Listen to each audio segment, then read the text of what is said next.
वैशाख माह के शुक्ल पक्ष की अक्षय तृतीया के दिन यदि आप हल्दी से अपने घर में इन स्थानों पर स्वस्तिक का चिन्ह बनाएंगे, सांतिये का निशान बनाएंगे, तो निश्चय मानिएगा कि आपके घर में सभी देवी देवताओं का आगमन होगा।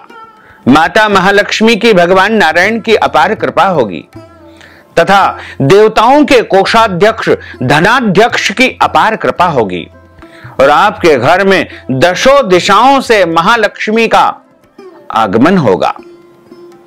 तो यदि आप वैशाख माह के शुक्ल पक्ष की अक्षय तृतीया के दिन हल्दी घोल करके सांतिये का निशान बनाते हैं तो निश्चय मानिएगा कि आपके घर में अपार धन दौलत वैभव सुख शांति समृद्धि का आगमन होगा।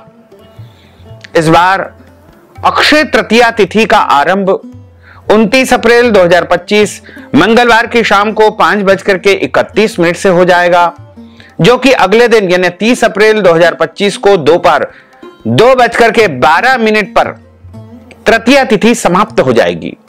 उदया तिथि के अनुसार अक्षय तृतीया का पूजन, खरीदारी एवं सभी प्रकार के जो अक्षय तृतीया से संबंधित श्रेष्ठ कर्म है वो 30 अप्रैल 2025 बुधवार के दिन ही करना चाहिए।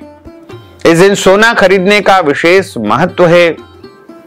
इस दिन पूजा अर्चना दान पुण्य जो भी आप करेंगे उसका अनंत गुना अक्षय गुना पुण्य फल प्राप्त होगा। इसके अलावा कोई भी शुभ कार्य मांगलिक कार्यक्रम यदि आप अक्षय तृतीया के दिन करना चाहते हैं तो अति उत्तम रहेगा, क्योंकि इस दिन को अबूझ मुहूर्त की श्रेणी में माना गया है। जैसे अक्षय मुहूर्त कहा जाता है। अक्षय का अर्थ होता है जो कभी भी क्षय नहीं होता है उसे अक्षय कहा जाता है। पूरे वर्ष में 3.5 अबूझ मुहूर्त माने गए हैं, अक्षय मुहूर्त माने गए हैं। उसमें अक्षय तृतीया का जो दिन है वो सबसे बड़ा अबूझ मुहूर्त माना गया है। तो 30 अप्रैल 2025 बुधवार के दिन अक्षय तृतीया है। इस दिन पूजा अर्चना आप जैसी श्रद्धा हो उस प्रकार आप करें, लेकिन घर में स्वस्तिक का चिन्ह अवश्य बनाएं। स्वस्तिक वास्तु दोष का निवारण करते हैं। स्वस्तिक को साधारण भाषा में सांतिया भी कहा जाता है। थोड़ी सी हल्दी ले लीजिएगा, उसमें कोई भी पवित्र जल, गंगा जल, तीर्थ जल डाल लीजिएगा और उसका घोल बना लीजिएगा। और घोल बनाने के बाद मुख्य द्वार के दोनों तरफ आपको स्वस्तिक का चिन्ह हल्दी से बनाना है। उसके बाद जो आपका बैठक कक्ष है वहां पर भी पूर्व दिशा की दीवार पर या उत्तर दिशा की दीवार पर आपको स्वस्तिक का चिन्ह बनाना है।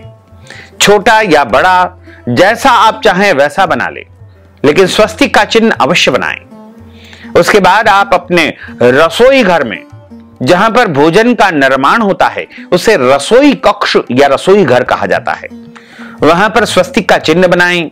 उसके बाद आप अपने पूजा घर में, देवघर में, देव स्थान में भी स्वस्तिक का चिन्ह बनाएं।